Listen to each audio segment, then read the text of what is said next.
네, 오늘 우리에게 주시는 하나님의 말씀은 마태복음 20장 1절에서 16절까지의 말씀입니다. 마태복음 20장 1절부터 16절까지의 말씀을 우리 16절 한 절만 우리 다 함께 같이 합독하도록 하겠습니다. 이와 같이 나중된 자로서 먼저 되고 먼저 된 자로서 나중되리라. 아멘.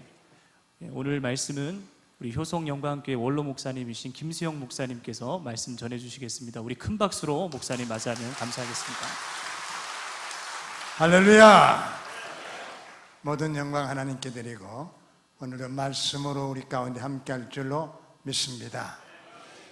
제가 이 초원교회에 대한 이야기는 많이 들었습니다. 전에 가자동에 있을 때 제가 와서 설교한 적이 있고 이곳에 와서는 처음인 것 같은데 소문만 많이 들었어요.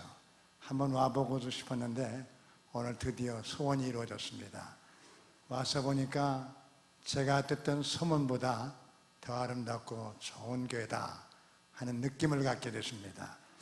어느 교회든지 그 찬양하는 걸 보면 그 교회의 수준을 안다고 하는데 오늘 성가대의 찬양 또 여러분의 찬양 얼마나 감동적인지 제가 은혜를 끼친다기보다는 오히려 은혜를 받고 가는 귀한 시간 된 것 감사합니다. 또 이렇게 오늘 좋은 자리를 허락해 주셔서 얼마나 감사한지 모르겠어요. 저는 은퇴한 목사로 설교를 자주 못하거든요. 설교를 매주 할 때하고 자주 못하니까 감이 떨어지더라고요. 오늘 여러분들이 도와주시고 기도해 주시고 함께 하시면 하나님께서 역사할 줄로 믿습니다. 제가 이 자리에 쓴 게 아니라 하나님께서 보내주셨기 때문에 저는 그저 순종하는 마음으로 왔습니다. 그렇기 때문에 하나님께서 책임져 주실 것입니다. 옥스퍼드 대학에서 기독교와 다른 종교의 차이가 무엇인가 라는 주제의 토론이 있었습니다. 이때 한 사람이 기독교의 독특성은 아무래도 성육신에 있지 않느냐 이야기를 했더니 꼭 그와 같은 건 아니지만 우리 기독교에서 말하는 것과는 같지 않지만 다른 종교에서도 그와 비슷한 이야기가 있다고 하는 거예요. 또 기독교의 독특성은 부활에 있지 않느냐라고 하는 이야기를 했더니 그와 비슷한 이야기도 또 역시 다른 종교에서도 있다고 하는 것입니다. 그러면 기독교의 독특성은 무엇이냐? 여러분, 기독교가 다른 종교와 다른 것이 무엇이라고 생각합니까? 여기에 대해서 고민하고 있을 때에 C.S. 루이스가 이런 얘기를 했어요. 기독교의 독특성은 은혜에 있다. 그렇습니다. 우리 기독교가 다른 종교와 다르다고 하는 것은 바로 은혜에 있다고 하는 것이에요. 다른 종교는 모두가 다 인간의 행위에서 근거합니다. 인과 응보의 관계에서 얘기합니다. 그러나 기독교에서는 그렇지 않습니다. 가령 우리가 구원받는 것이 우리의 행위에서 나는 것 아닙니다. 우리의 노력으로 인해서 구원받는 것 아니겠어요? 에베소 2장 8절 말씀 보면은 너희가 그 은혜로 인하여 믿음으로 말미암아 구원을 얻었나니 이것이 너에게서 난 것이 아니라 하나님의 선물이라고 말씀하고 있는 거예요. 우리에게서 난 것이 아니라는 거예요. 내 행위나 내 노력으로 구원받을 사람 누가 있겠습니까? 전적인 하나님의 은혜라고 하는 거예요. 그렇기 때문에 이 하나님의 은혜를 깨닫고 이 은혜를 누리는 사람이 기독교입니다. 이 은혜를 알지 못하는 사람은 일반 종교인은 될런지 모르지만 기독교인은 아닌 것입니다. 그렇다면 여기서 말하는 은혜는 무엇인가? 오늘 헬라어로 카리스라는 말을 쓰는데 이 카리스라는 말은 값없이 그냥 준다는 거예요. 공짜로 주는 것을 말하는 거예요. 그러면 다른 종교에서 말하는 자비와 우리 기독교에서 말하는 은혜가 무엇이 다르겠는가? 여러분 이해를 돕기 위해서 제가 예를 들어서 설명하겠습니다. 실제 얘기가 아니라 예를 든 거예요. 제가 운전을 하다가 교통 법칙을 어겼어요. 그런데 때마침 지나가는 교통수경에 걸렸죠. 교통수경이 저를 보고 어떻게 보았든 간에 다음부터는 조심하세요 하면서 그냥 보냈다면 저는 저에게 그 교통수경 자비를 베푸는 것이죠. 근데 그럴 리가 없겠지만 그 교통수경에 돈 10만 원을 주면서 오늘 하루 잘 놀다 오세요 했다 하면 그것은 제게 은혜를 베풀어 주신 것입니다. 하나님께서는 우리에게 자비를 베풀어서 우리의 모든 죄를 다 용서해 주셨어요. 그런데 그것으로 끝나는 것이 아니라 하나님께서 우리에게 은혜를 주셔서 우리를 하나님의 자녀 삼아 주시고 하늘의 복을 누릴 수 있도록 축복해 주신 것입니다. 오늘 본문 말씀은 이것을 잘 설명해 주는데 오늘 본문 말씀의 내용은 우리가 익혀 잘 아는 얘기예요. 근데 우리가 상식적으로는 잘 이해가 어려운 이야기인 것입니다. 어떤 보드원 주인이 이제 수확철이 되어서 수확을 하기 위해서 일꾼을 부르는데 인력시장에 가서 이제 일꾼을 아침에 일찍부터 6시에 와서 일하는 사람도 있고 9시에 와서 일하는 사람도 있고 또 그 중에는 12시에 또 3시에 그래도 일이 다 안 되니까 마지막에 오후 5시 거의 해질 무렵에 가서 일꾼을 불러서 일하게 되었다는 거예요. 마지막에 온 사람은 겨우 1시간 정도 일했겠죠. 그런데 품삯을 주는데 맨 마지막에 온 사람부터 한 데나리온씩 똑같이 주었다는 것입니다. 한 데나리온은 그 당시 장정의 하루 품삯이니까 모든 사람, 그러니까 아침 일찍부터 일한 사람이나 늦게 와서 일한 사람에 똑같이 한 데나리온 하루 품삯을 주었다고 하는 것입니다. 이 이야기는 일반 상식으로는 잘 이해가 되지 않습니다. 본문에 나타난 이 주인의 방식대로 우리가 사업을 운영한다면 아마 그 사업은 망하게 될 것입니다. 그런데 이 포도원을 운영하는 이 주인은 포도원을 운영하는 목적이 다른 데 있는 거예요. 자기 이익을 창출하기 위해서 하는 것이 아니라 품꾼을 위해서 일하는 것입니다. 여러분 가운데 혹시 신들라라는 영화를 보신 분이 있을 것입니다. 이 신들라라는 사람은 이 독일이 히틀러 정권에 있을 때 군수품 공장하는 사람이었어요. 이 군수품 공장하는 사람이 물론 처음에는 이익을 위해서 일했는데 그 히틀러에 의해서 유태인들이 비참하게 죽어가는 모습을 보고 그 당시 군수 공장에 일을 하면 신원의 보장을 받기 때문에 이 사람들을 채용하는데 이익을 위해서 채용하는 것이 아니라 한 사람이라도 더 구원하기 위해서 사람을 채용하는 것입니다. 혹 여러분 가운데 사업하시는 분 있습니까? 물론 우리가 사업하시는 분은 이익을 창출해야 되겠지만 꼭 내가 이익을 창출하기보다는 혹 내가 손해본다 할지라도 노동자들을 위해서 그리고 하나님의 영광을 위해서 일한다 하면 얼마나 좋은 일이겠습니까?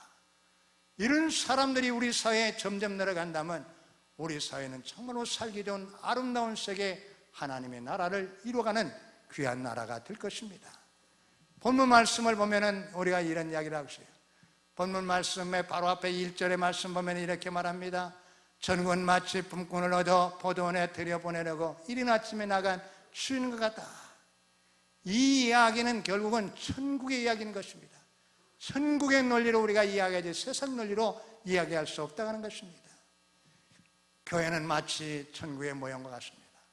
교회에서 모든 의논되는 것은 천국의 논리로 이야기되어야 됩니다. 세상적인 것으로 이야기되어서는 안 되는 것입니다. 그런데 교회 안에 문제되는 것은 교회 안에 여러 가지 사건이 일어나는 것은 다 세상적인 논리로 인간적인 생각을 하기 때문에 교회 안에 문제가 생겨지는 거예요. 이제는 우리의 의식이 달라져야 됩니다. 우리의 사고의 전환이 일어나야 됩니다. 우리의 생각이 바뀌어져야 됩니다. 세상적인 사고에서 이제 천국 백성으로 천국의 사고를 가져야 됩니다.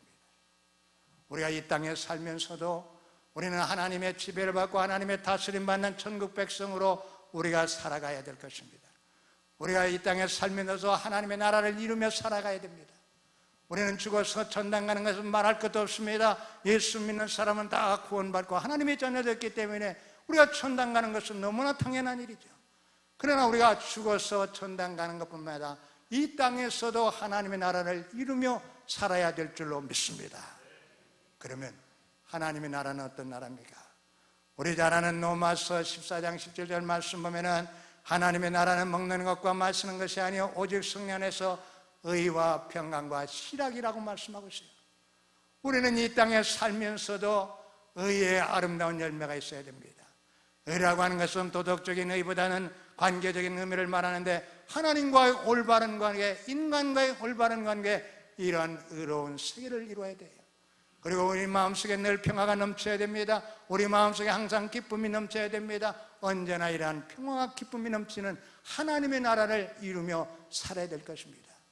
우리가 죽어서 천당 가는 건 말할 것도 없지만, 이 땅에 살아가면서도 언제나 의와 평강과 희락이 넘치는 하나님의 나라를 이루며 살아야 될 것입니다. 그런데 왜 사람들이 이러한 하나님의 나라를 이루지며 못하고 원망과 불평하며 살아가고 있습니까? 왜 사람들이 불행하게 살아가고 있습니까? 오늘 본문에서 우리는 그 해답을 찾아볼 수 있어요. 오늘 본문 10절 말씀 우리 다 같이 읽겠습니다. 10절입니다. 자, 시작.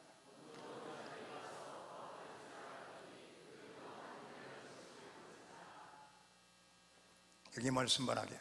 먼저 온 자들이 와서 더 받을 줄로 생각하며, 한 달에 오는 사람에게 똑같이 한 것에 대해서 이제 불평하기 시작하는 거예요. 자, 오늘 여기 바로 이렇게 불평하는 것을 볼 수 있는데, 이런 불평은 지금 우리의 생활 가운데서 가정에서도 불평하는 사람이 있습니다. 직장에서도 불평하는 사람들이 있어요. 또한 나라와 민족에 대해서도 불평하는 사람이 있습니다. 심지어 교회 안에서도 불평하는 사람이 있어요. 하나님이 하시는 일에 대해서도 원망하며 불평하는 사람들이 너무나 많은 거예요. 이스라엘 백성들이 애굽에서 나올 때 하나님의 기적을 체험했습니다.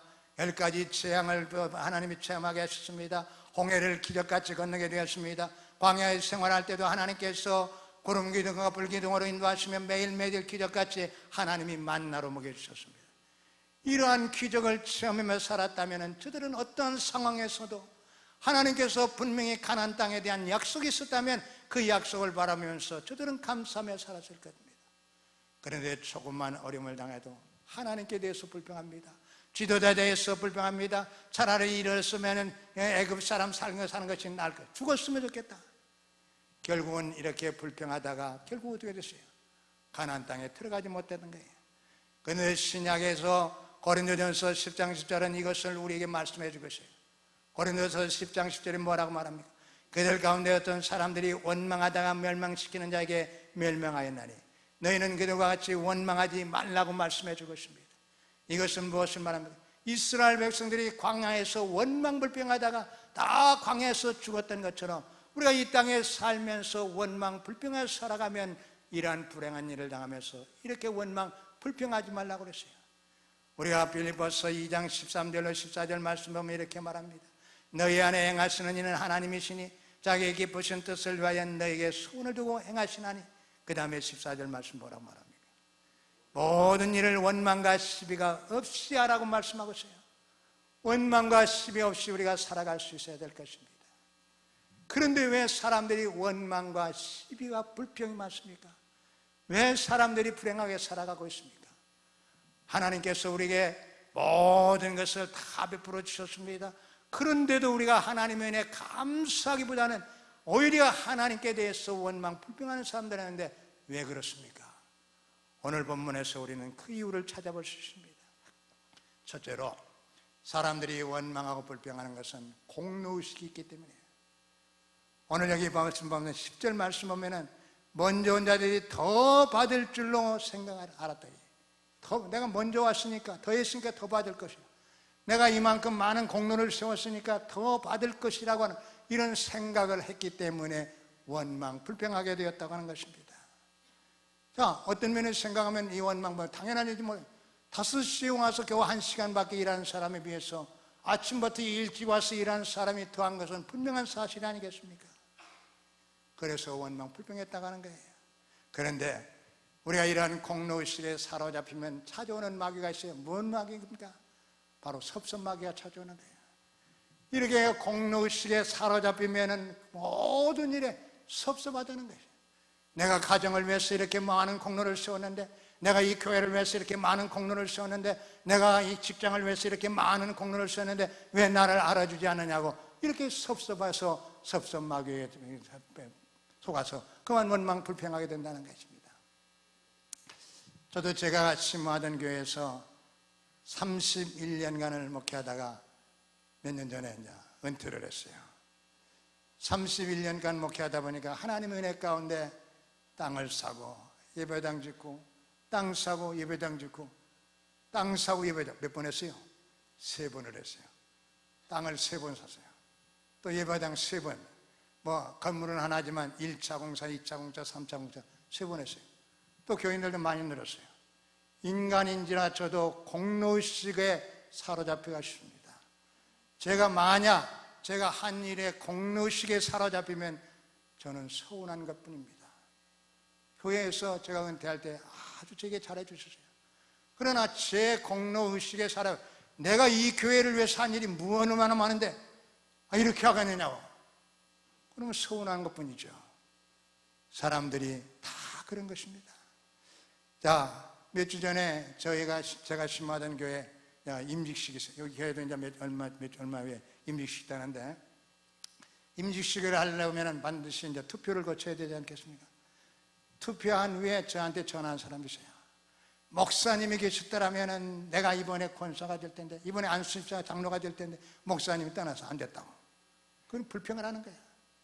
내가 이 교회를 위해서 한 일이 얼마나 많은데 이 세월은 목사가 나를 알아주지 않는다고. 그래서 내가 농담으로 내가 있으면 당신 것은 다 안 시켜.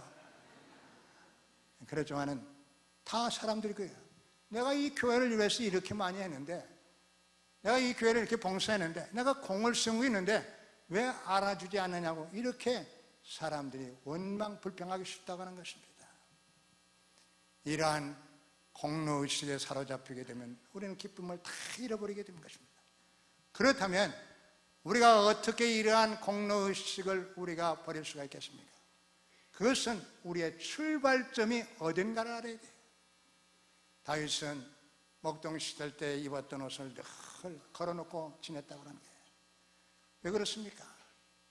내가 목동이었는데 나를 임금 삼아주신 하나님의 은혜를 늘 감사하며 살기 위해서 목동 시절 때 입었던 그 옷을 늘 보면서 지냈다는 거예요. 그래서 성경 말씀 보면은 사무엘하 8장 18절의 말씀 이렇게 말합니다. 다윗이 여호와 앞에 들어가서 앉아 가로되 주 여호와여 나는 누구며 내 집은 무엇이간데 나로 이렇게 이르게 하이나. 내가 무엇이가, 나는 목동에 불과했는데, 나는 보잘것없는 사람이었는데 나를 이렇게 귀하게 여기셨나이까. 그런 일을 생각하면서 감사하며 살았다는 것입니다. 그렇다면 우리의 출발점은 어디입니까? 오늘 본문의 말씀 보면 장터에서 놀던 사람들이라, 보잘것없는 사람들이라는 것입니다. 그렇다고 하면 우리의 출발점 어디입니까? 에베소서 2장의 말씀 보면 우리의 출발점 알아. 우리는 죄와 허물로 죽었던 사람들입니다. 공중권세 잡던 악한 영을 쫓았던 사람들입니다. 본질상 진노의 자녀였던 것입니다. 이런 우리가 하나님의 은혜로 구원받아 하나님의 자녀, 하나님 백성 되었다면 무엇을 불평할 게 있겠습니까? 우리는 이미 많은 빚을 진다 합니다. 사도 바울은 이런 빚진 자의 의식이 있기 때문에 나는 빚진 자로라, 헬라인이나 야만이나 지혜자나 어리석이나 내가 빚진 자라고 하는 이런 의식을 가지고 살았기 때문에 그는 감사하며 살아갈 수가 있었던 것입니다. 내가 한 일이 있다면 그건 내가 한 것이 아닙니다. 주님이 나를 통해서 한 것이죠. 누가복음 19절 17장 말씀 보겠습니다. 누가복음 17장 9절 10절 말씀 우리 다 같이 함께 보겠어요. 9절 10절입니다. 시작. 명한 나로 다 했다고 종들에게 감사하게 이와 같이 너희도 명한 것을 다 행한 후에 이르기를 우리는 무익한 종이라 우리가 해야 할 일을 했을 뿐이다. 아멘. 여러분도 이렇게 아름다운 예배당 짓고 여기까지 오는 가운데 많은 수고를 했을 것입니다. 여러분에게 수고 많이 했습니다라고 얘기하면 여러분 뭐라고 대답하겠습니까? 여러분 수고 많이 했죠? 수고 많이 했습니다. 뭐라고 대답하겠어요? 여기 누가복음에 분명히 말하잖아요. 나는 무익한 종입니다. 그저 할 일을 했을 뿐인 것입니다. 나는 무익한 종입니다. 할 일을 이러는데 알아주지 않는다고 이러는 생각한다면 참으로 우리는 다 불평할 수밖에 없는 것입니다. 오늘날 우리 이제 한국교회 문제들이 바로 이런 가운데 있어요. 교회마다 다 이렇게 자기 공로에 대해서 알아주지 않는다고 생각해서 불평한 사람들이 많다고 하는 것입니다. 우리는 다 죄어물로 죽었던 사람들인 것입니다. 우리가 무엇을 했다고 하면 그건 내가 한 것이 아니라 다 주님께서 하셨어요. 저에게 많은 사람들이 그런 얘기해요. 목사님 와서 교회가 많이 붕괴됐다고, 수고 많이 했다고 그래요. 그래서 저는 가만히 생각하면 수고한 게 없거든요. 하나님께서 강권적으로 저를 끌어왔어요. 강권적으로 저는 하고 딸려오다 보니까 여기까지 온 거예요. 그래서 제가 은퇴하면서 뭐 교회에서 수고 많이 했다고 이런 얘기하는데 저는 다 은혜였습니다. 나의 나된 것이 다 은혜였습니다. 그런 생각이기 때문에 아무 거리낌 없이 그 교회를 떠날 수가 있었다는 거예요. 우리가 이러한 공로의식에서 벗어나야 됩니다. 내가 무엇 한 것 있다면 그건 내가 한 것이 아니라 내 안에서 주님께서 하셨다고, 이런 의식을 가지고 언제나 겸손하게 주님만 높인다면 우리의 삶은 항상 기쁘고 즐거운 행복한 삶을 살 줄로 믿습니다. 두 번째로 사람들이 원망하고 불평하는 이유는 보상의식이 있기 때문에, 내가 한 것에 대한 보상이 있어야 된다고 하는 것이에요. 자, 본문이 20장인데 20장 앞에가 몇 장입니까? 19장이죠. 자, 19장 우리 27절 말씀을 보겠습니다. 27절만 우선 보겠습니다. 시작. 이에 베드로가 대답하여 이르되 우리가 모든 것을 버리고 주를 따라서 그런즉 우리가 무엇을 얻으? 아멘. 자, 이렇게 질문하는 베드로의 질문의 요지는 뭡니까? 내가 주를 위해서 이렇게 했는데 내게 무엇이 있습니까? 어떤 보상이 있습니까? 그런데 거기에 대해서 28절 위아를 보세요. 자, 시작. 내가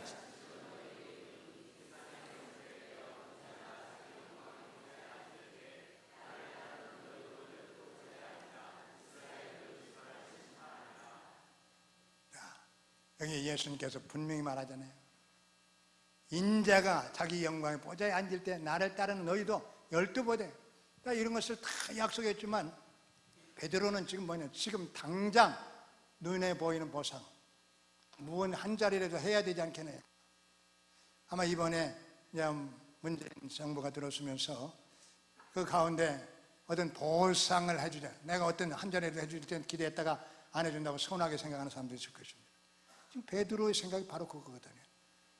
오늘 우리들도 그렇습니다. 우리가 신앙생활 하면서 우리가 주의를 지키기 위해서 시간도 버리고 물질도 버리고 우리가 교회를 해서 여러 가지 봉사했으면 우리가 뭐 자식이 잘 된다든지 사놓은 주식이 올란다든지 집값이 올랐다든지 무슨 보상이 있어야 되는데 예수 열심히 믿었지만 아무런 눈에 보이는 보상이 없다고 하면 예수 믿어도 헛거라고 하면서 원망하고 불평하기 쉽다고 하는 것입니다. 분명히 주님은 말씀하십니다. 성경은 말합니다. 내 이름을 위하여 집이나 정제나 자매나 부모나 자식이나 전토를 벌인 자마다 여러 배 뵙고 또 영생을 상속하리라. 그러면서 주님은 말씀합니다. 그러므로 내 사랑하는 성도들아 알고 주의 덕심 쓰는 자들이라. 이는 너희가 결코 헛되지 않는, 우리가 주를 위해서 수고한 것 결코 헛되지 않도록 하나님께서 다 축복해 주신다는 거예요. 설령 그러하지 않을지라도 우리는 받은 바가 은혜 감사하면서 충성다해야 될 것입니다. 그런데 눈에 보이는 보상이 없다고, 어떤 대가가 주어지지 않는다고 원망 불평할 때가 얼마나 많은지 몰라요. 우리 하박국서에 보면 이것을 잘 알 수 있어요. 하박국 1장의 말씀 보면 하박국 선지가 하나님께 대해서 원망 불평합니다. 우리가 하나님을 믿는 백성을 아무리 약해도 저희 하나님을 믿지 않는 사람들보다 그래도 선하지 않습니까? 그런데 왜 이런 고통을 당하게 합니까? 언제까지 이런 고통을 당해야 됩니까? 언제까지 이런 고통을 당해야 됩니까? 원망불평하면서 2장에 가서 하나님께 대해서 질문을 해요. 그랬더니 하나님께서 분명하게 응답해 주십니다. 달려가면서도 볼 수 있도록 하나님께서 분명하게 다 때가 있다고 하면서 하나님이 주신 말씀 보면은 오직 그이는 믿음으로 말미암아 살리라. 오직 그이는 믿음으로 말미암아 살리라. 이 진리를 깨달은 후에 그 다음에 3장에 가서는 뭐라고 말합니까? 3장 17절 18절 말씀 보면 이렇게 말합니다. 비록 무화과 나무가 무성치 못하며 포도나무에 열매가 없으며 감람나무에 소출이 없으며 밭에 먹을 것이 없으며 우리의 양이 없으며 외양간에 소가 없을지라도 나는 여호와로 말미암아 즐거워하며 나의 구원의 하나님으로 말미암아 기뻐하리로다. 오직 그이는 믿음으로 말미암아 살리라 하는 이 진리를 깨달은 후에는 눈에 보이는 것 없고 손에 잡히는 것 없다 할지라도 여호와로 인하여 기뻐하고 여호와로 인하여 즐거워하리라고 말씀해 주고 있는 거예요. 우리가 지금 눈에 당장 보이는 보상이 주어지지 않을지라도 하나님의 약속의 말씀이 있고 여호와로 인하여 기뻐하며 여호와로 인하여서 즐거워하며 행복한 삶을 살아가시기를 주님의 이름으로 축원합니다. 세 번째로 사람들이 원망하고 불평하는 이유는 뭐냐? 비교의식 때문에 그래요. 오늘 여기 아침 일찍부터 온 사람들이 원망 불평하는 건 뭡니까? 하루 품삯 약속해서 하루 품삯 받았으면 당연한 거예요. 그건 끝나는 거 아니겠습니까? 그런데 나중에 맨 나중에 5시에 온 사람이 하루 품삯 받는 것을 보고 그것과 비교하면서 원망 불평하게 되었다는 거예요. 오늘 많은 사람들이 불행하게 살아가는 이유는 내가 없어서가 아닙니다. 지금 우리가 아무리 못 산다 할지라도 연세 많으신 분들은 다 할 거예요. 옛날 비하면 지금 얼마나 잘 살아요. 불평할 것이 없죠. 그런데 사람들이 왜 불평해요? 내가 못 살아서가 아니라 남이 잘 살거든요. 저는 학교 다닐 때 나보다 공부도 못했는데 남편 잘 만나서 저렇게 호강하고 산다고 불평하는 거예요. 그러니까 절대 빈곤 때문에 불행하는 게 아니라 비교의식 때문에 불행하는. 사람들이 왜 불행해지느냐? 비교의식 때문이거든. 오늘 우리가 남과 비교하면은 내가 좀 남보다 낫다고 해서 교만해지기가 쉽습니다. 또 남보다 못한다고 해서 비교 열등의식에 사로잡혀요. 내가 좀 남보다 나은가 해서 우쭐대는데 나보다 더 나은 사람 보면은 열등감이 사라지고 그 시기 질투 아니기 때문에 불행해질 수밖에 없는 거예요. 사람들이 이런 비교의식에 사로잡히면 불행이 가득합니다. 세상의 모든 것을 다 비교의식으로 나눕니다. 공부도 그러하고 또한 운동도 그러합니다. 심지어 신앙생활하는데 저 사람은 나보다 늦게 왔는데 먼저 집사되고 먼저 장로되었다고. 그래서 원망불평하다 보니까 행복한 삶을 살아갈 수가 없다고 하는 것입니다. 우리는 천국 백성입니다. 천국의 원리에서 우리는 생각해야 됩니다. 우리는 천국의 원리에서는 모두가 다 똑같은 사람인 거예요. 우리가 받은 그 달란트는 다르고 받은 양은 다르지만 하나님이 그 재능대로 각각 어떤 사람에게 5달란트, 어떤 사람은 2달란트, 어떤 사람은 1달란트 각각 그 재능대로 주었다고 하는 거예요. 그러면 내게 주신 것이 다 하나님의 은혜인 걸 알고 우리는 남과 비교할 것이 없이 다 감사해야 될 것입니다. 전신창회를 입고 살아가던 그 성명이 시인의 그 시바 보세요. 나 가진 것 없으나, 나 가진 지식 없으나, 남에게 있는 건강 없으나, 남이 없는 것 있으니, 나 남이 못 본 것을 보았고, 나 남이 듣지 못한 음성 들었고, 나 남이 받지 못한 사랑 받았고, 나 남이 모른 것 깨달았네. 공평하신 하나님이 나 남이 가진 것 없으나 공평하신 하나님이 나 남이 없는 것 같겠네. 남이 가진 것 없지만 공평하신 하나님께서 모든 거 다 똑같이 주었다고 하는 것입니다. 우리는 우리의 삶 가운데 그런 생각을 해야 됩니다. 하나님께서는 나를 위해서 모든 일을 이루신다. 내가 받은 것이 최고다. 하나님이 내게 주신 것은 다른 어떤 것보다 월등하다. 내 모든 주변의 환경이나 내 주변의 모든 사건은 다 나를 위해서 이루신 하나님의 역사로 알고 우리는 모든 것에 감사하며 살아야 될 것입니다. 어거스틴이 말한 것처럼 이 세상에 나 한 사람밖에 없는 것처럼 하나님이 우리를 사랑한다는 거예요. 이 세상에 60억, 70억 뭐 이렇게 얘기하는데 60억 분의 1로 나를 사랑하는 것이 아니라 하나님은 이 세상에 나 하나밖에 없는 것처럼 나를 사랑한다고 하는 것입니다. 그러므로 우리는 내가 하나님의 사랑을 받고 있는 존재인 걸 알아야 됩니다. 부이치지라는 사람을 여러분 아실 것입니다. 그는 나면서부터 사지가 없는 기양아로 태어났습니다. 그는 8살 때 세상을 저버리고 자살하려 했지만 사지가 없기 때문에 마음대로 자살할 수가 없어요. 이런 절망 가운데 살아가는 가운데 그는 하나님의 은혜를 깨닫게 되었습니다. 하나님의 은혜를 깨닫고 그는 이렇게 말합니다. 나의 인생은 최고다. 최고의 축복이라. 비록 사지가 성하지 못한 몸이지만 나의 인생은 최고라고 하는 것입니다. 강영우 박사도 그런 얘기를 했어요. 그는 고등학교 때 축구하다가 실명이 되었습니다. 장애가 되었어요. 그런데 그가 기독교 방송에서 새롭게 해서 인터뷰하는데 다른 사람은 나의 장애된 것을 불쌍하게 생각하는데 나는 이것이 하나님의 축복이라고. 나는 이 장애로 인해서 좋은 사람 만나게 됐고 하나님이 귀한 축복을 받게 되느라고 오히려 이 장애된 것이 너무나 감사하다고 하는 그 고백을 하는 걸 들었습니다. 우리가 남에게 가진 것 가지지 못했지만 하나님께서는 공평하셔서 우리에게 모든 걸 다 채워주신 것입니다. 내 인생은 하나님의 최고의 인생이라고 생각하면서 우리는 언제나 자부심과 긍지를 가지고 살아야 될 것입니다. 그렇다면 우리가 어떻게 이러한 자부심과 긍지를 가지고 살아갈 수가 있겠습니까? 오늘 본문의 맨 마지막에 부름받은 사람을 우리가 생각해 봐야 될 것입니다. 이 사람은 어떤 사람입니까? 다른 사람 다 불려가서 일하는데 마지막까지 부름받지 못했습니다. 인력시장에 나가서 사람을 들었을 때 어떤 사람 들었겠습니까? 건강하고 일 잘하는 사람 들었을 텐데 마지막까지 부르지 못한다고 하는 것은 실제 장애가 있다더니 뭔가 결함이 있어서 쓰임받지 못한다는 거예요. 자기 부족함이 있는 거예요. 거기에다가 이제는 마지막까지 부름받지 못했으면 집에 가야 될 거 아니겠습니까? 근데 가지도 못했어요. 왜 그렇게 했겠습니까? 빈손으로 그냥 가면 하루 종일 굶고 있는 그 식구들을 그냥 갈 수도 없는 거예요. 누가 불러주는 사람도 없이, 그러다고 집에 그냥 돌아갈 수도 없이, 시간은 자꾸 지나서 해가 저물어 가지. 오늘은 공쳤구나. 이제는 끝났구나. 어떻게 집에 돌아갈까? 이런 절망적인 상황에 있을 때 주인은 막 너도 가서 일해라. 너도 가서 일해라. 아니 시간이 이제 1시간밖에 남지 않았는데 그래도 좋다. 너도 가서 일해라. 이 이야기를 들었을 때 이 사람 마음이 얼마나 기뻤었겠습니까? 아마 감격했을 거예요. 예, 저도 가서 일하라고요. 이제 1시간밖에, 1시간이면 족하다. 너도 가서 일하라는 것입니다. 지금까지 허비한 건 묻지 않습니다. 왜 이렇게 놀고 있었느냐? 이런 건 묻지 않는 것입니다. 과거를 묻지 아니하고 이제 1시간이면 족하니 이 1시간에 내가 가서 일하라는 것입니다. 여러분은 어떻습니까? 내게 건강 다 잃어버렸습니까? 내게 점을 다 잃어버렸습니까? 내게 시간 다 잃어버렸습니까?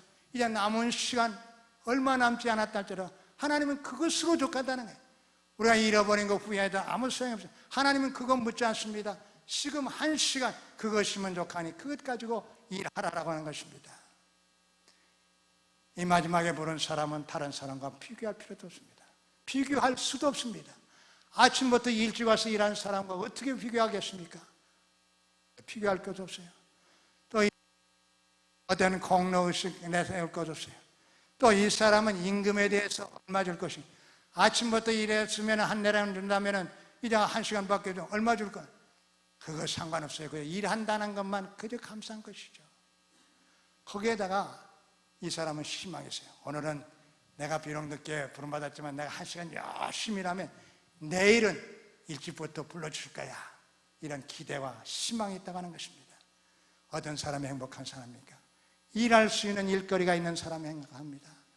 우리가 다 잃어버렸다 할지라도 지금 남은 것 가지고라도 그것 가지고 일하면 일하는 것 자체가 행복한 거예요. 또 일하는 것 자체가 행복할 뿐 아니라 우리는 희망이 있어요. 기대감이 있어야 되는 거예요. 내가 비록 적은 거지만 열심히 일하면 더 좋은 날이 올 것이다. 우리 신앙생활은 기대감이 있어야 됩니다.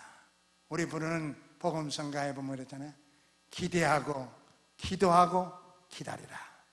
우리가 하나님께 기대하는 거예요. 그리고 기도하고 기다리라. 우리 하나님에 대한 기대가 있어야 됩니다. 비록 1시간이지만 이 1시간 열심히 일하면 내일은 일찍 불러줄 거야. 이런 기대감이 있는 거예요. 오늘 내가 지금 비록 어렵지만 하나님께서는 분명히 우리에게 좋은 날 오게 할 것이다. 이런 기대감 가지고, 기대만 가지면 되겠습니까? 그것을 위해서 기도하고 기다리면 하나님께서 우리가 기대하는 것 이상으로 넘치도록 주실 줄로 믿습니다. 그렇다면 우리는 어떻게 살아야 되겠습니까? 사도 바울은 말합니다. 나의 나된 것이 다 하나님의 은혜라. 이 은혜가 헛되지 않게 하기 위해서 다 수고하지만 이것도 하나님의 은혜라. 우리는 이러한 의식을 가지고 살아야 될 것입니다. 오늘 우리의 삶 가운데 우리는 항상 이런 하나님의 은혜 가운데 산다는 이런 의식을 가져야 될 것입니다. 여러분 지금 한번 생각해 봅시다. 여러분은 먼저 부름받은 사람입니까? 아니면 맨 마지막에 나중에 부름받은 사람입니까? 먼저 부름받은과 나중에 부름받은 사람 것은 그 사람이 얼마의 시간을 일했느냐가 중요한 것이 아니라 그 마음의 자세가 중요한 것이에요. 공로의식이나 보상의식이나 비교의식에 사로잡혀서 원망불평하는 사람 모두가 다 먼저 된 사람인 것입니다. 그러나 나의 나 것이 다 주님의 은혜라고 생각하면서 이 은혜가 헛되지 않도록 내가 더 충성하지만 이것도 역시 은혜로라고 하면서 맡은 일에 최선을 다하고 있는 사람은 맨 마지막에 부름받은 사람인 것입니다. 여러분 모두가 맨 마지막에 부름받은 사람처럼 나의 나 된 것이 다 하나님의 은혜를 알고 이 은혜가 헛되지 않도록 더 충성해서 더 하나님의 사랑과 축복을 받는 아름다운 삶을 살아가시기 바랍니다.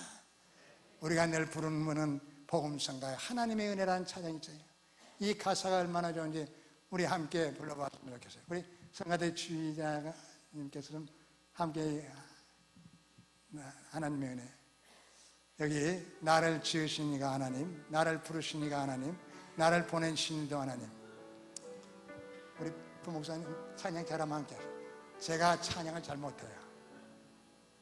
우리 함께 부르겠습니다. 부르신 이가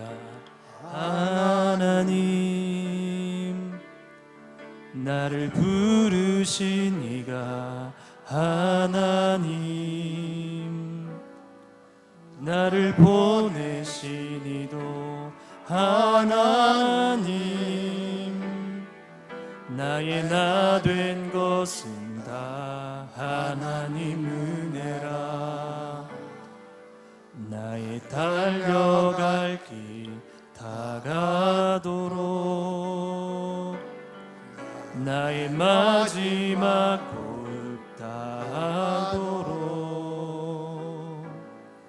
나로 그 십자가 함께 하시니 나의 나 된 것은 다 하나님 은혜라.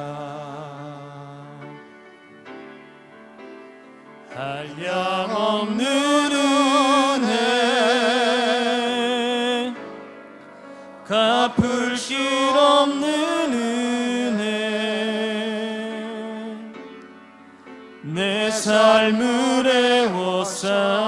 애워싸는 하나님의 은혜. 나 주저함 없이 그 땅을 밟음도 나를 붙드시는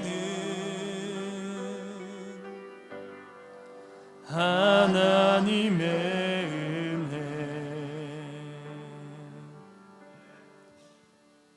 그렇습니다. 나의 나 된 것이 다 하나님의 은혜입니다. 여러분, 무엇 때문에 불평합니까? 우리의 근본을 찾아오세요. 우리는 다 죄와 허물로 죽었던 사람들입니다. 공중권세 잡은 악한 영을 쫓던 사람들, 본질상 진노의 자녀였습니다.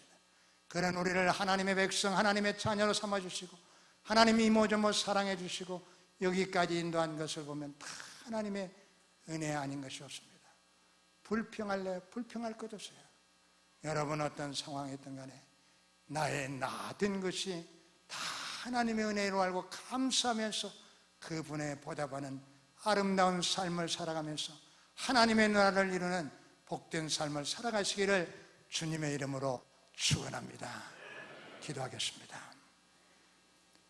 나의 나 된 것이 다 하나님의 은혜일진데 날마다 감사하며 이 은혜가 헛되지 않도록 은혜 보답하는 아름다운 삶을 살아가야 될 텐데 오늘 우리의 삶 가운데 공로의식이나 보상의식이나 비교의식에 사로잡혀서 원망과 불평할 때가 많았던 저들입니다. 우리의 생활 가운데 원망, 불평 다 제하여 주시옵시고 하나님 은혜 감사하며 이 은혜 보답하는 아름다운 삶을 살아갈 수 있도록 축복하여 주시옵소서. 우리 초원교회가 하나님의 은혜를 입어 여기까지 왔는데 이 은혜 보답하면서 빚진 자로서 더 많은 것으로 하나님께 영광 드리며 하나님의 뜻을 이루어가는 아름다운 교회 되도록 축복하여 주시옵소서. 이 교회가 하나님의 나라를 이룰 수 있게 도와주옵시고, 이 교회에 속한 모든 성도들이 하나님의 나라를 이루게 도와주옵시고, 성도들 가정가정마다 하나님의 나라가 이루어져서 이 땅에 하나님의 나라 확장을 위해서 크게 쓰임받는 아름다운 교회 되도록 축복하여 주시옵소서. 순례 중에 있는 우리 김 목사님 붙들어 주셔서 이번 여정을 통해서 하나님의 은혜의 사랑을 더 많이 체험하며 많은 것으로 성도들을 먹일 수 있도록 축복하여 주시옵소서. 예수님의 이름으로 기도하옵나이다. 아멘.